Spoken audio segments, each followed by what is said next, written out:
बिस्मिल्लाहिर्रहमानिर्रहीम, अस्सलाम वालेकुम defence lords, welcome to defence analysis PK. हाजिर एक नई एपिसोड के साथ। आज मैं बात करूंगा अनका 3 ड्रोन के ऊपर। मैंने अपनी प्रीवियस वीडियो के अंदर अनका 3 ड्रोन के बारे में थोड़ा सा जिक्र किया था, लेकिन ज़्यादा इन्फॉर्मेशन निकल के नहीं आई थी, तो मैंने आपको कहा था कि अगली वीडियो मैं अनका 3 ड्रोन के ऊपर बनाऊंगा, जिसके अंदर मैं ज़्यादा से ज़्यादा इन्फॉर्मेशन गैदर करके आपके साथ शेयर करने की कोशिश करूंगा। ये वीडियो बेसिकली एक पिक्चर एनालिसिस वीडियो है। इसके अंदर मैंने एक ही पिक्चर से बहुत सारी चीज़ें अखज़ की हैं, वो आपके साथ आज शेयर करने की कोशिश करूंगा। लेकिन वीडियो स्टार्ट करने से पहले अपने तमाम व्यूअर्स से एक रिक्वेस्ट, वीडियो पसंद आने की सूरत में वीडियो को शेयर और चैनल को सब्सक्राइब करना मत भूलिएगा। चलिए वीडियो स्टार्ट करते हैं।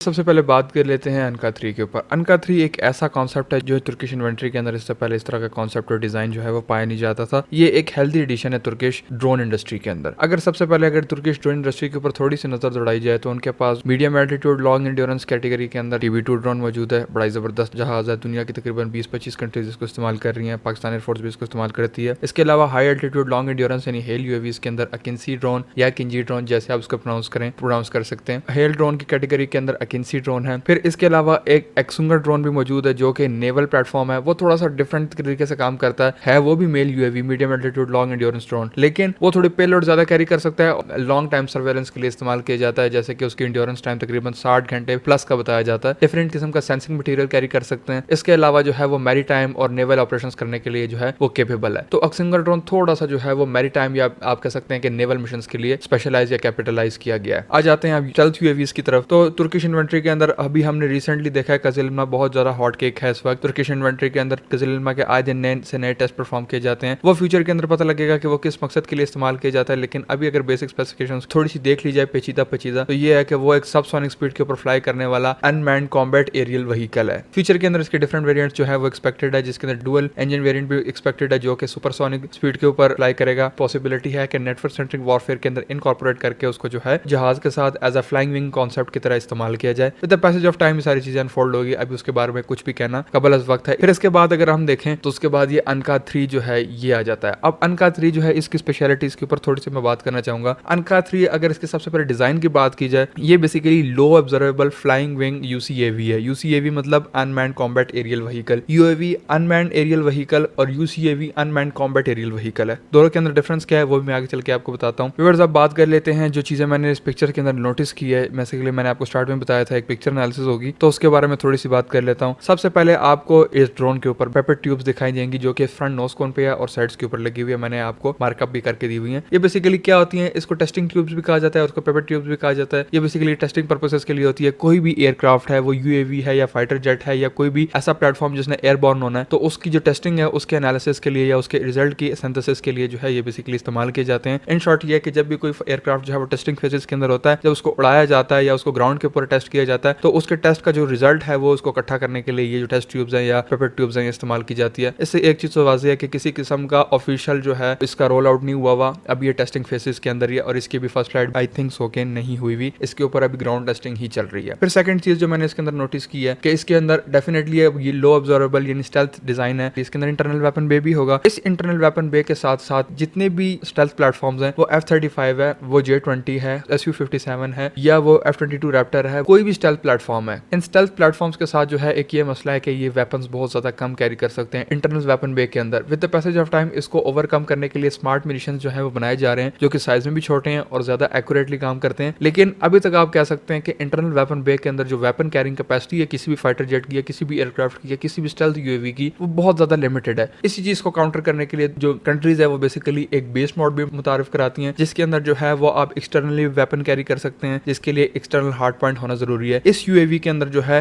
इंटरनल वेपन बे के साथ साथ एक खुशाइन बात यह है कि इसके ऊपर एक्सटर्नल हार्ड पॉइंट भी मौजूद है। अभी तो इसके ऊपर आप देख सकते हैं कि ड्रॉप टैंक्स लगाए हुए हैं, जो आप पिक्चर में विजिबली देख सकते हैं। मैंने मार्कअप भी किया हुआ है। लेकिन with the passage of time जब ये UCAV रोल आउट होगा तो इसके जब वेपन शोकेस किए जाएंगे उसके अंदर फिर दिखाया जाएगा कि इसके अंदर कितने हार्ड पॉइंट्स हैं और उसके ऊपर कौन कौन सी रेंज या वैरायटी ऑफ वेपन्स जो है वो हम कैरी कर सकते हैं। व्यूअर्स थर्ड चीज जो मैंने नोटिस किया वो बेसिकली ये कटआउट है, जो कि आप UCAV के ऊपर क्लियरली विजिबली देख सकते हैं। हो सकता है कि ये मेंटेनेंस के लिए हो या इसका इंजन जब रिप्लेस करना हो तो उसके लिए थोड़ी ईजीनेस पैदा करने के लिए ये कटआउट हो। और इसके अलावा ये भी पॉसिबिलिटी 100% एग्जिस्ट करती है कि ये भी किसी किस्म का ऑफिशियल रोल आउट है नहीं, जब इसके ऊपर एक स्टेल्थ कोटिंग बाकायदा से लगा दी जाएगी तो हो सकता है कि पूरे ड्रोन का जो पेंट है वो एक पेंट के अंदर आ जाए और ये जो कटआउट है ये कवर अप हो जाए और इसका बाद में पता न लगे। बहरहाल यहाँ पर एक बड़ा कटआउट मौजूद है जो कि विजिबली देख सकते हैं। अच्छा, फिर उसके बाद ये छोटे छोटे स्पॉट्स हैं, 5-6 स्पॉट्स हैं जिसके ऊपर मैंने एरो डाले हुए हैं, ये आप देख सकते हैं। अब ये स्पॉट्स जो हैं ये डिफरेंट किस्म की पॉसिबिलिटीज क्रिएट करते हैं। किस तरीके से? एक तो ये हो सकता है कि पुश बटन हो और इसके अंदर किसी किस्म की ओपनिंग्स हो, जिस तरीके से आपने F-35 के अंदर देखा है कि उसके अंदर जो स्टेयर है किसी भी पायलट को क्लाइंब करने के लिए वो जहाज की बॉडी के अंदर लगी हुई है। पुराने आप 4 या 4.5 जनरेशन के एयरक्राफ्ट देखें तो उनके लिए बाकायदा एक सीढ़ी, एक स्टेयर लगाई जाती थी जिसके जरिए से जो है वो पायलट चढ़ के उस एयरक्राफ्ट के अंदर बैठता था। लेकिन F-35 के केस में अगर आप देखें तो स्पेसिफिक एरिया को पुश किया जाता है, लॉक अनलॉक किया जाता है और उसके बाद जो है स्टेयर बाहर आ जाती है, एक रॉड टाइप स्टेयर है और उसके ऊपर पायलट चढ़ के जो है वो F-35 के अंदर सवार हो जाता है। एक डेडिकेटेड स्टेयर की जरूरत F-35 को नहीं पड़ती। तो मोस्ट प्रोबेबली उसी तरह का एक मैकेनिज्म इस्तेमाल किया गया और इसके जो कुछ पार्ट्स हैं इस UCAV के बॉडी के वो खुलते हों और ये लॉक्स के बटन हो सकता है कि जब ये लॉक प्रेस किया जाए तो ये खुल जाए और इसके अंदर से छोटे छोटे सेंसर्स हैं वो रिप्लेस कर लिए जाएं या उनको फैसिलिटेट करने के लिए मे भी हो सकता है कि ये खुलते हों और ये उस किस्म के लॉक्स की विजिबिलिटी हो। और सेकंड ऑप्शन जो है वो ये नजर आती है कि मोस्ट प्रोबेबली हो सकता है किसी किस्म का सेंसिंग मटेरियल जो है वो इसके अंदर इस्तेमाल किया हो। यानी आपको पता है कि किसी भी UCAV के अंदर बहुत सारे सेंसर्स लगाए जाते हैं, उनको इंडिकेट करने के लिए मे भी हो सकता है कि ये लगाया गया हो और उसको फिजिकली कॉन्टेक्ट में लाने के लिए एयर के साथ या आप कह सकते हैं कि एटमॉस्फेयर के साथ उसके लिए ये स्पॉट्स दिए गए हों। With the passage of time in चीज़ों का पता लगेगा, लेकिन स्पॉट्स जो हैं वो डिफरेंट बॉडी के ऊपर जरूर मौजूद है जो कि आप विजिबली देख सकते हैं। मैंने मार्किंग्स लगाई हुई हैं। इसके बाद व्यूअर्स जो मैंने चीज़ नोटिस की है वो बेसिकली आप देख सकते हैं कि फ्लाइंग विंग डिजाइन है तो किसी किस्म का वर्टिकल स्टेबलाइजर तो है नहीं और हॉरिजॉन्टल स्टेबलाइजर है। हॉरिजॉन्टल स्टेबलाइजर के साथ आप एलिवेटर देख सकते हैं। एलिवेटर बेसिकली क्या होता है कि जो इसके विंग्स एरिया है ये बेसिकली ये लीडिंग एज फ्लैप्स जिसको आप बोलते हैं जो कि मैन्यूवर्स करने के लिए कैपेबल होते हैं या आप कह सकते हैं कि मैन्यूवरिंग पोजीशन को अचीव करने में मददगार साबित होता है, इसको एलिवेटर कहा जाता है। तो ये आप देख सकते हैं जो वाइड सी लाइन है ये बेसिकली एलिवेटर और हॉरिजॉन्टल स्टेबलाइजर को जो है डिटैच करती हैं और इसको थोड़ा सा डिफरेंशिएट कराती हैं एक दूसरे से। तो ये आप विजिबली देख सकते हैं, वाइड लाइंस मैंने इनके ऊपर रेड मार्किंग्स डाली हुई हैं। फिर इसके बाद जो एक चीज मैंने नोटिस की वो ये है कि जो छोटे से स्पॉट आपको सामने भी दिख सकते हैं UCAV के इंटेक के साथ, इंजन की जो इंटेक है उसके साथ आपको छोटे से स्पॉट दिख सकते हैं और पीछे भी यही स्पॉट कंसिस्टेंटली पाए जाते हैं। तो ये स्पॉट बेसिकली किस मकसद के लिए हो सकते हैं? या तो किसी किस्म की डिटैचमेंट अटैचमेंट के मकसद के लिए, लेकिन मेरा नहीं ख्याल कि किसी किस्म का डिटैचमेंट और अटैचमेंट के मकसद के लिए, क्योंकि वो जो डिजाइन है वो जो कॉन्सेप्ट है अब वो बहुत ज्यादा पुराना हो चुका है और इसके अंदर लैंडिंग गियर्स भी हमें देखने को मिल सकते हैं। तो आप कह सकते हैं कि वो वाला मैकेनिज्म तो बिल्कुल ही खत्म है। दूसरा मैकेनिज्म क्या है? बेसिकली जो इलेक्ट्रॉनिक्स इस ड्रोन के अंदर लगाए जाएंगे थ्रू आउट उनको कूल करने के लिए इसके अंदर से हो सकता है कि मिनिमम अमाउंट ऑफ एयर जो है वो पास आउट है और पूरी बॉडी के अंदर से सर्कुलेट करते हुए फिर इसके बाद पीछे वाली साइड से एक्साइट कर जाए। अब मैं इससे डिफरेंट भी हो सकता हूँ with the passage of time. जब इसका ओवरऑल एक कॉन्सेप्चुअल डिजाइन जो है वो हमारे सामने आएगा तो उसी में बेसिक पता लगेगा कि ये जो बेसिकली स्पॉट्स हैं ये किस मकसद के लिए हैं। लेकिन अभी के लिए हमारा यही ख्याल है कि ये हो सकता है कि इलेक्ट्रॉनिक्स या इसके अंदर जो इक्विपमेंट लगा हुआ है उसको कूल डाउन करने के लिए इस्तेमाल किया गया हो या एयर पैसेज वे को जो है वो सक्सेसफुल बनाने के लिए स्पॉट्स आपको विजिबली दिखाए गए हैं। फिर उसके बाद जो है मैंने चीज नोटिस की है इसके ऊपर एक एंटीना टाइप डिवाइस लगी हुई है। आई डोंट नो इसका क्या मकसद है। मोस्ट प्रोबेबली हो सकता है कि ये बेसिकली सैटेलाइट कम्युनिकेशन हो, सेटकॉम या और भी कोई और चीज हो सकती है। डिफरेंट किस्म के इक्विपमेंट और इलेक्ट्रॉनिक्स जो है वो डिफरेंट ड्रोन्स के अंदर लगाए जाते हैं तो वो उसके हिसाब से ही पता लगेगा। फिर लास्ट चीज जो मैंने नोटिस की है, मैंने अपनी पिछली वीडियो के अंदर गलती से टर्बो जेट बोल दिया था। ये बेसिकली टर्बो फैन इंजन से पावर्ड है जो कि सबसोनिक स्पीड के ऊपर फ्लाई करने के अंदर कैपेबल है। तो ये जो चीज है ये हमें विजिबली देखने को मिल गई है। ये किसी किस्म का टर्बो प्रॉप इंजन नहीं होगा, ये बेसिकली एक टर्बो फैन इंजन से पावर्ड है जो कि इसको अच्छी खासी पेलोड कैरिंग कैपेसिटी भी अचीव कराने में सक्सेसफुल होगा और एक अच्छी खासी स्पीड अटेन करने में भी काफी मददगार साबित होगा। तो ये इसकी बेसिक स्पेसिफिकेशंस है जो मैंने एक पिक्चर से अखज़ की और जो नोटिस की है वो आपके साथ शेयर करने की कोशिश की है। फिर मैंने स्टार्ट में एक बात बताई थी कि फ्लाइंग विंग कॉन्सेप्ट के जो प्रोज एंड कॉन्स है उसके ऊपर थोड़ी सी बात कर लेता हूँ। देखिए फ्लाइंग विंग डिजाइन का जो कॉन्सेप्ट है ना बेसिकली ये बहुत ही जबरदस्त कॉन्सेप्ट है। इसको सबसे पहले इंट्रोड्यूस जर्मन्स ने किया था, फिर अमेरिकन ने इसके ऊपर काम किया और स्पेशली नॉर्थरॉप ग्रमन जो है वो इसके अंदर बहुत ज्यादा माहिर समझी जाती है। अमेरिका की कंपनी है। ये बेसिकली B-2 स्पिरिट बॉम्बर भी उसी ने बनाया। B-21 रेडर बॉम्बर जिसके भी 2022 के दिसंबर के अंदर अनवीलिंग हुई थी वो भी बेसिकली नॉर्थरॉप ग्रमन का ही शाहकार है जो कि दुनिया के सामने अनवील किया गया है। तो नॉर्थरॉप ग्रमन जो है इसको अच्छा खासा एक्सपीरियंस हासिल है फ्लाइंग विंग डिजाइन के अंदर। तो फिर से बात कर लेते हैं फ्लाइंग विंग डिजाइन कॉन्सेप्ट के कुछ प्रोज और कॉन्स के ऊपर। डेफिनेटली अगर प्रोज हैं तो कॉन्स भी होंगे। सबसे पहले प्रोज की बात कर लेते हैं। प्रोज में सबसे पहले फ्लाइंग विंग डिजाइन कॉन्सेप्ट के अंदर आने वाला कोई भी एयरक्राफ्ट जो है उसकी लिफ्ट बड़ी जबरदस्त होती है। सेकंड नंबर के ऊपर जो चीज आप नोटिस करेंगे वो स्टेल्थ कैरेक्टरिस्टिक है। फ्लाइंग विंग डिजाइन कॉन्सेप्ट का जो स्टेल्थ कैरेक्टरिस्टिक है वो बड़ा ही जबरदस्त होता है। थर्ड नंबर के ऊपर जो चीज आप नोटिस करेंगे वो फ्यूल कैरिंग कैपेसिटी है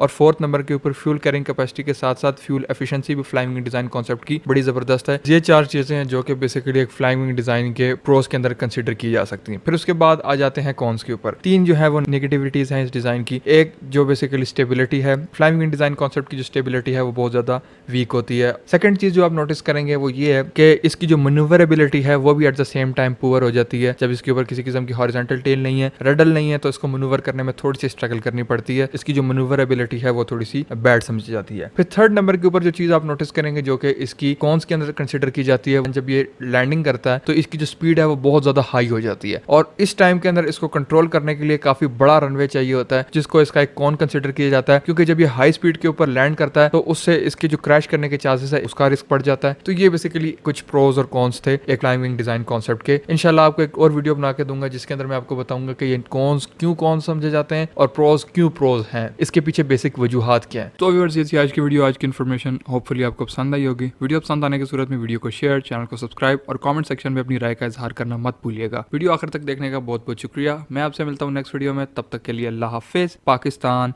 जिंदाबाद।